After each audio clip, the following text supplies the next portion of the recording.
Kumpleto na ang buhay ko, ikaw ang aking inspirasyon. Sa bawat bagay ng aking gagawin, mahalin mo lang ako. Kumpleto na ang buhay ko, ikaw ang aking inspirasyon. Sa bawat bagay ng aking gagawin, mahalin mo lang ako. Kumpleto na ang buhay ko, ikaw ang aking inspirasyon. Sa bawat bagay ng aking gagawin, mahalin mo lang ako. Kumpleto na ang buhay ko, ikaw ang aking inspirasyon. Sa bawat bagay ng aking gagawin, mahalin mo lang ako. Kumpleto na ang buhay ko.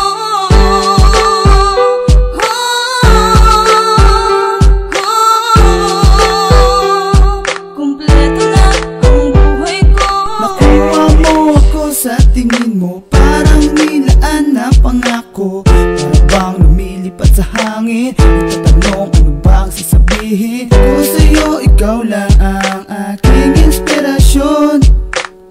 Pag may pagkakataon, hindi na palalampasin. Huwag ka sana mag-asawa sa aking mga lambing. Sa maliwalas na kalangitan kita ihahambing. Maghihintay ako kahit kailan sa pag-ibig mo, para mapatunayan ikaw lang ang himig ko. Ngayong alam ko na ang pagmamahal ay pinupulot, binaliwala kaya sakit ang dinudulot. Hindi ko naman ginusto ang bawat pangyayari, nahulog ako sa iyo kaya ko lang nasabi. Inspirasyon kita kahit merong nagmamay-ari. Ibigin mo rin ako'y nagbabaka sakali. Sumagi man sa aking isipan ang pangalan mo, hindi ko magbabago at hindi rin itatago.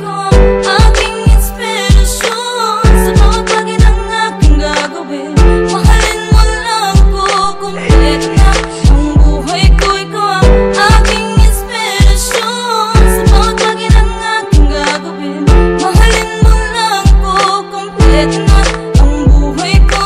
O teka lang, huwag mo akong intindihin. Nasa ayos lang ako at sana ngay ganun ka din. Wala sa aking isip gumawa ng kalokohan, magtiwala lang sa'kin na sa hamong di ka iiwan. Laking pasasalamat sa lahat ang makapiling ka lagi sa akin ay sapat. Sapat na sa'kin madama ko na ako'y mahal. Ito na sana matagal ko nang pinagdasal. Kasal na sana'y mabigyan din ng mga katuparan. Ikaw din ang dahilan kung minsan ba ako parang nilalakday kasama ka sa lugar ng alapaap. Mahal kita, hindi ko na kailangan pang humanap nang iba sa'yo lamang natutong makontento. Hindi magsasawa, sabihin mo man na imbento. Ang lahat ng to ay para di na maligaw. Pag wala na yung liwanag sa dilim ay ligaw.